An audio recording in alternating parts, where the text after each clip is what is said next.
Hello everyone, उत्तर वैदिक काल हम पढ़ रहे हैं और आज हम देखेंगे उत्तर वैदिक काल की राजनीतिक व्यवस्था कैसी रही होगी। ऋग वैदिक से उत्तर वैदिक काल में क्या क्या अंतर हुए, कितना विकास हुआ, क्या नए पद सृजित हुए, ये सब हम देखेंगे उत्तर वैदिक काल में। देखिए, इन चीजों पे आपको थोड़ा सा पॉइंट्स पे ज्यादा ध्यान रखना पड़ेगा जिससे कि आप कंफ्यूज ना हो। जैसे कि मैंने लास्ट लेक्चर में भी बताया था कि ऋग वैदिक और उत्तर वैदिक में कंफ्यूज नहीं होना है। ऋग वैदिक में जिस चीज की स्टार्टिंग हुई है उसी का डेवलपमेंट अपन को उत्तर वैदिक काल में दिखने को मिलता है।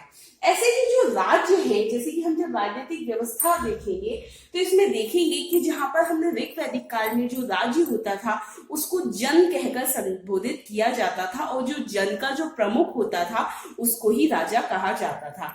तो यहाँ पर जो है जन राज्यों के स्थान पर जनपदों की स्थापना हुई और जो जनपदों का जो प्रमुख होता था उसको क्या कहा जाने लगा? राजा कहा जाने लगा। ठीक है, लेकिन जैसे कि हमने तब देखा था कि इनका जो विस्तार क्षेत्र था आर्यों का वह सप्त सैंधव क्षेत्र था, लेकिन उत्तर वैदिक काल तक आते आते आर्यों का जो विस्तार क्षेत्र था वह बहुत बढ़ गया था। वह गंगा यमुना दोआब तक इनका विस्तार हो चुका था।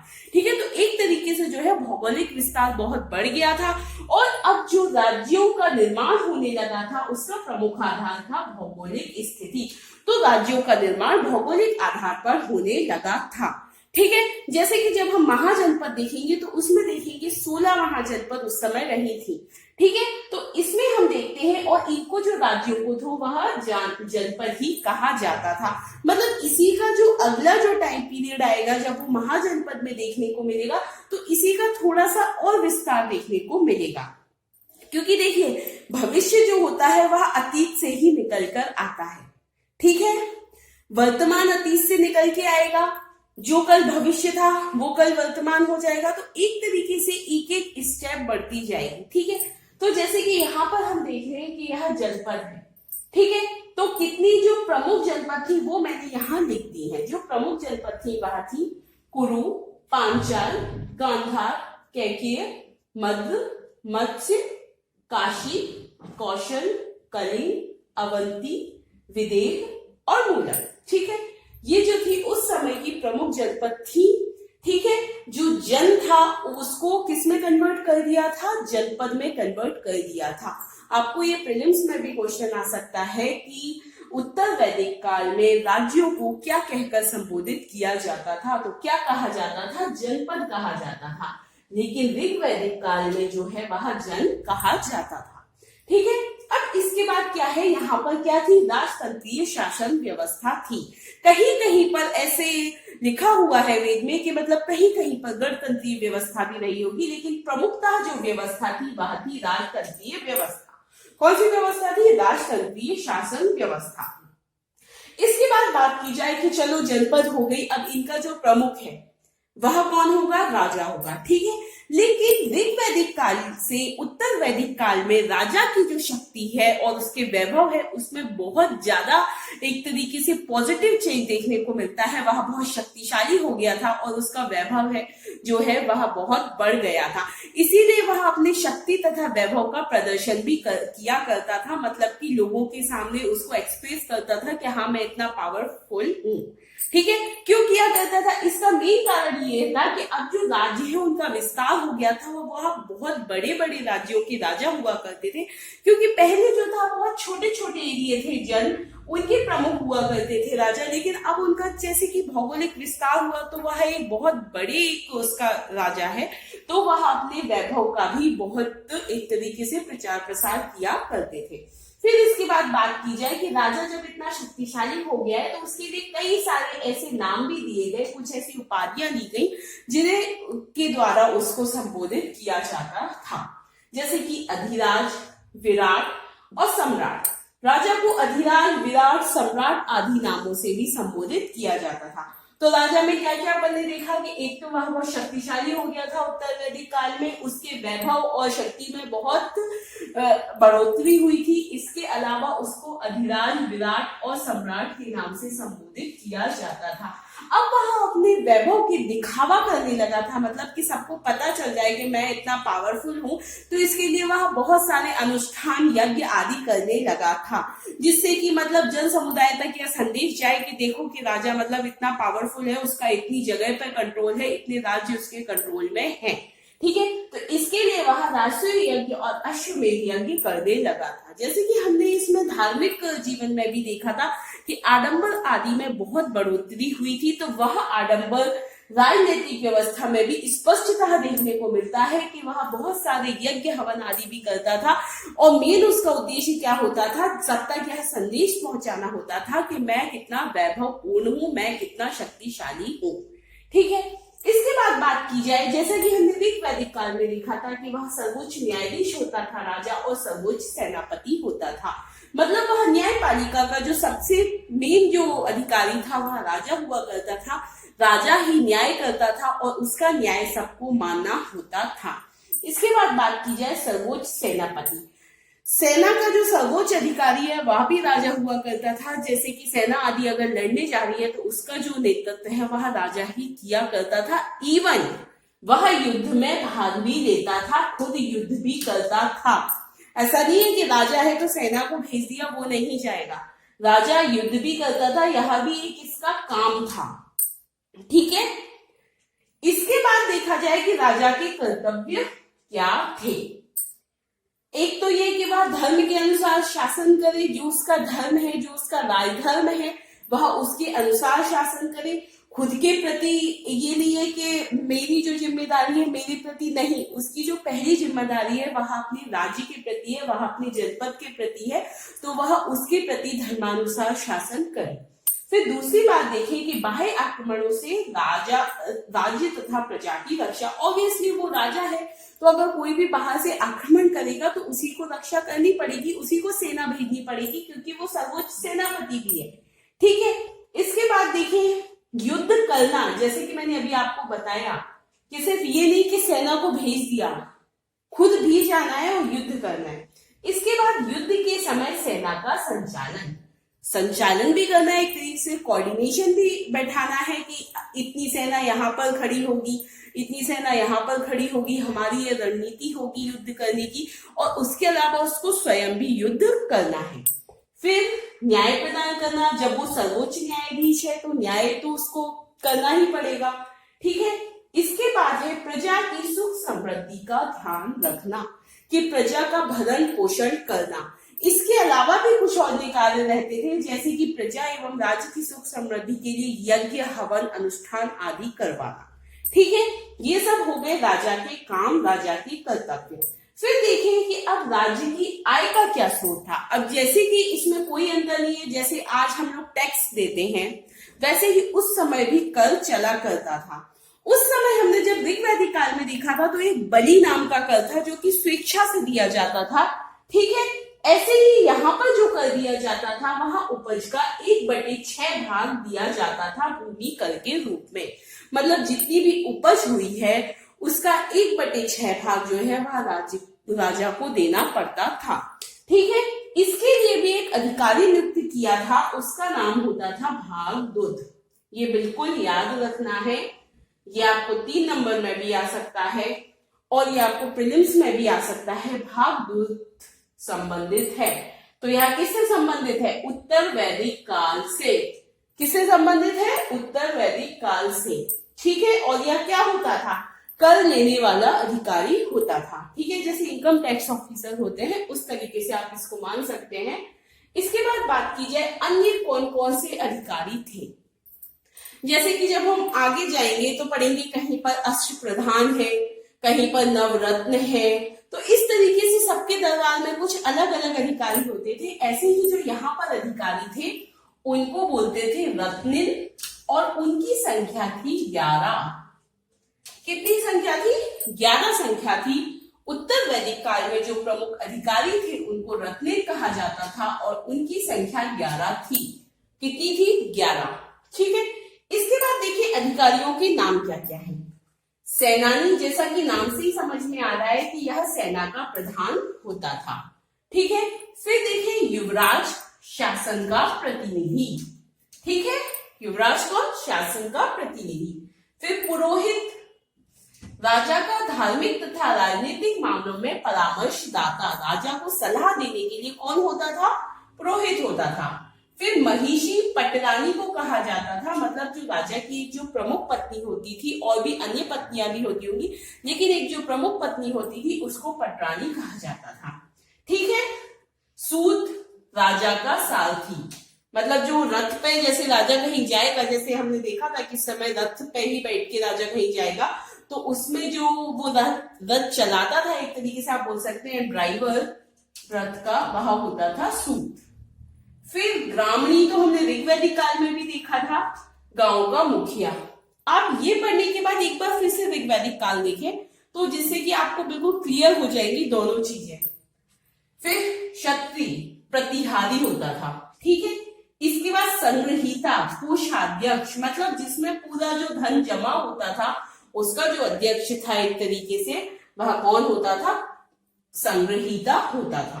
फिर भागदूज, ये अपन ने यहां देख लिया, कर लेने वाला अधिकारी।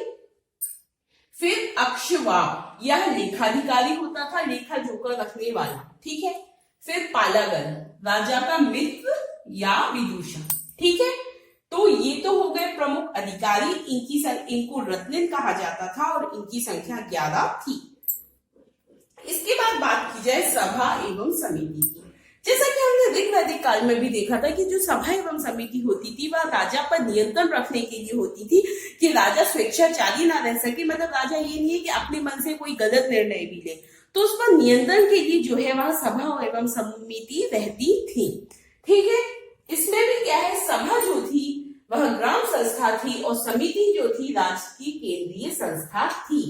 तो दो थी, सभा ग्राम संस्था थी और समिति जो थी वह राज्य की केंद्रीय संस्था थी।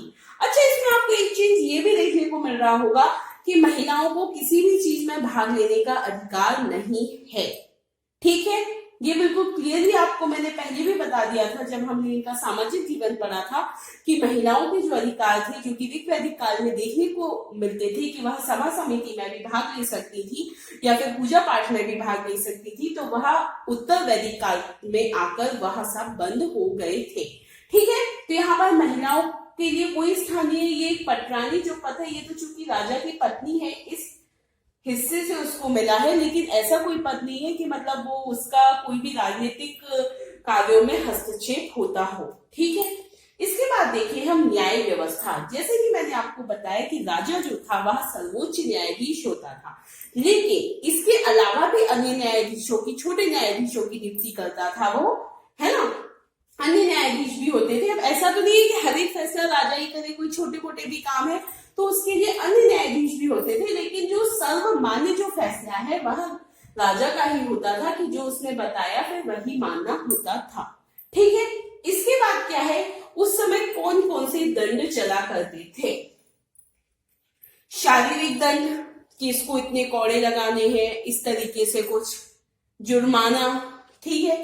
फिर देश निकाला दे दिया जाता था, कि उसको देश से निकाल दिया कि अब वो राज्य की सीमा में प्रवेश नहीं कर सकता। ठीक है। इसके बाद देखा जाए कि सैन्य व्यवस्था कैसी थी, तो जैसे कि मैंने बताया कि राजा जो था वह सर्वोच्च सेना, तो जो राजा होता था वह सर्वोच्च सेनापति होता था और वही जो है वह सैन्य व्यवस्था संभालता था। इसके अलावा एक अन्य सेनापति भी वह नियुक्त करता था, जो कि सेना के लिए पूरी स्ट्रेटेजी आदि जो बनाने का काम है वह किया करता था। तो ये देखिए हमने राजनीतिक व्यवस्था।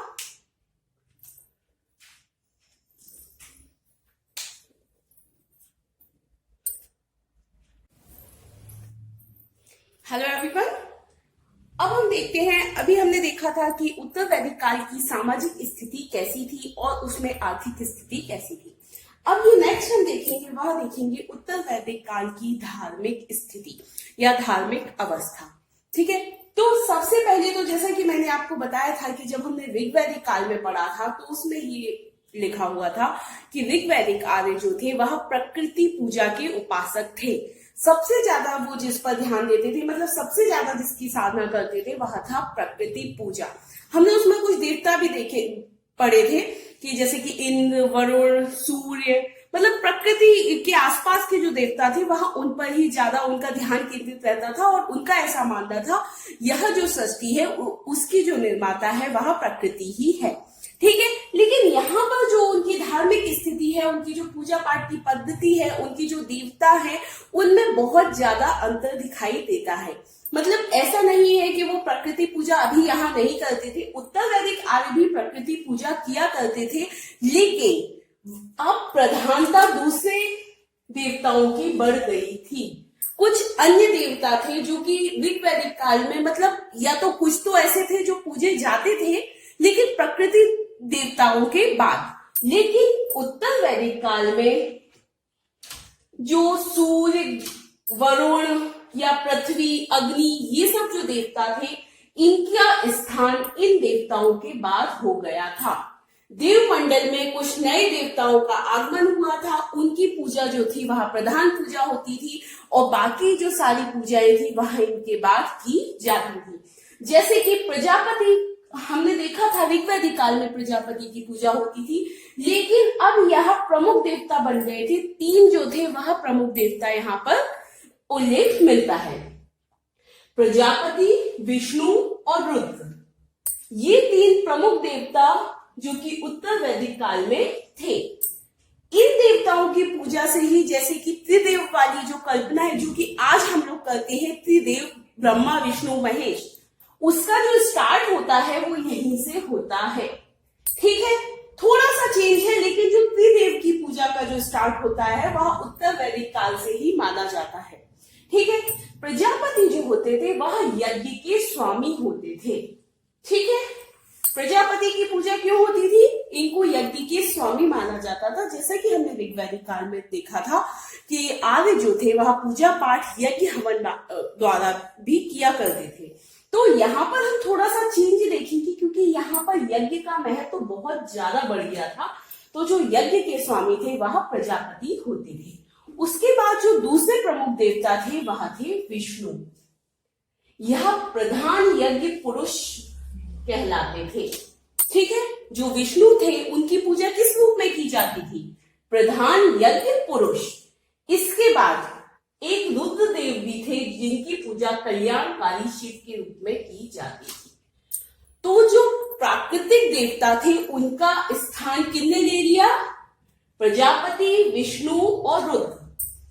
देवी देवताओं की यहाँ भी बहुत प्रधानता रही है। जैसे कि हमने ऋग वैदिक काल में देखा था कि 33 देवी देवताओं का उल्लेख मिलता है, तो ऐसे यहाँ पर भी बहुदेवतावादी पूजा होती थी, बहुत सारे देवताओं की पूजा होती थी, लेकिन जो प्रमुख रूप से जिनको सबसे शीर्ष स्थान प्राप्त था वह थे प्रजापति, विष्णु और रुद्र।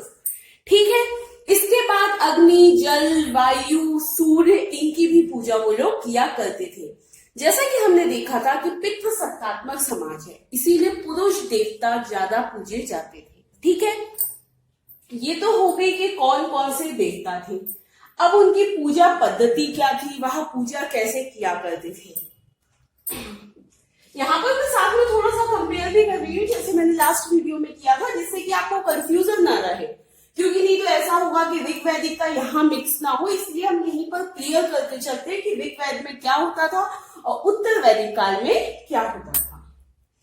अब यहाँ पर जो कि हमने ऋग वैदिक काल में देखा था, जो मुख्य पूजा होती थी वह मंत्रों से और यज्ञों से होती थी, उसमें कोई आडंबर नहीं था और बहुत सरल पूजा पद्धति थी ऋग वैदिक आर्यों की। लेकिन उत्तर वैदिक काल तक आते आते यज्ञ, कर्मकांड आदि बहुत बढ़ गए थे। कर्मकांड का प्रभाव बढ़ गया था, आडंबर आदि बढ़ गए थे, और जो यज्ञ थे वह लंबे, जटिल और खर्चीले होने लगे थे। मतलब पहले की तरह आसान पूजा नहीं होती थी उत्तर वैदिक काल में। बहुत मतलब जैसे कि है, एक तरीके से किसी ने बोल दिया कि आपको मोक्ष चाहिए तो आप ऐसा हवन करवाइए, ऐसा हवन करवाइए। बहुत सारी सामग्री उपयोग होने लगी थी। जैसे कि हमने ऋग वैदिक काल में देखा था, जौ, तिल, घी आदि से यज्ञ होता था, लेकिन अब उसके अलावा भी बहुत सारी सामग्री, जो भी आडंबर है वो सब यहाँ पर शुरू हो गए थे।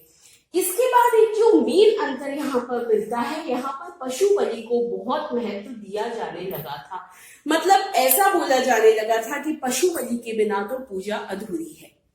इतना ज्यादा यहाँ पर यज्ञ, पशु बलि आदि को महत्व दिया जाने लगा था।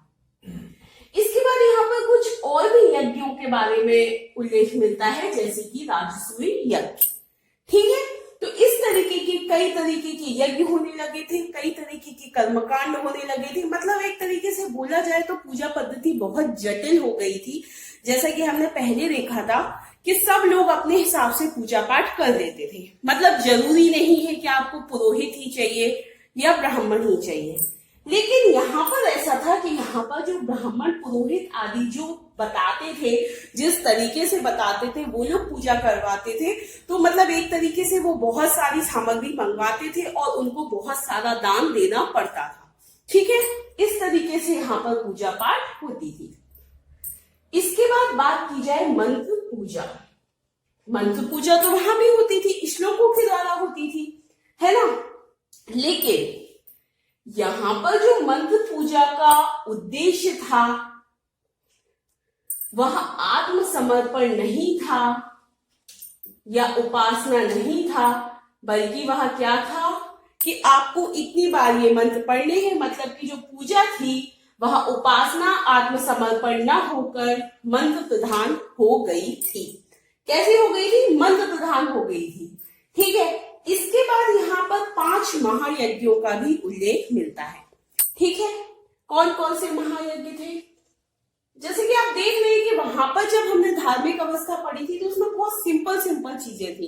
कहीं पर भी कोई जटिलता नहीं दिख रहा था। जैसे यहाँ दिख रहा है ये राजसूय यज्ञ भी हो रहा है, पशु बलि भी हो रही है, फिर पंच महायज्ञ भी हो रहे हैं, फिर आगे अपन और भी चीज देखेंगे। तो मतलब यहाँ पर एक तरीके से देखें तो आडंबर बहुत बढ़ गया है, कर्मकांड आदि काफी होने लगे हैं, तो जटिलता आ गई है यहाँ पर पूजन में।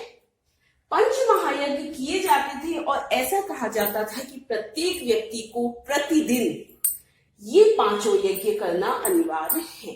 ठीक है, कौन कौन से यज्ञ का उल्लेख है? ब्रह्म यज्ञ, मतलब कि ब्राह्मण को दान आदि देना। ठीक है। फिर देव यज्ञ, जो भी देवता आदि हैं उनकी पूजा करना। इसके बाद पितृयज्ञ, ठीक है, अपने माता पिता आदि की पूजा करना। उसके बाद अतिथि आदि कोई आए हैं तो उनका आदर सत्कार करना। ठीक है। फिर भूत यज्ञ, मतलब कि जो आसपास पशु पक्षी आदि हैं उनको खाने के लिए कुछ डालना। ये 5 यज्ञों का उल्लेख मिलता है उत्तर वैदिक काल में। कौन कौन से हैं? ब्रह्म यज्ञ, देव यज्ञ, पितृयज्ञ, अतिथि यज्ञ और भूत यज्ञ। अब इसके बाद बात की जाए तो यहाँ पर इसमें कुछ ऋण का भी उल्लेख है। मतलब ऐसा कहा जाता था कि मनुष्य जब पैदा होता है फिर उसके बाद जब वह बड़ा होता है तो उस पर ये 3 ऋण चढ़ जाते हैं।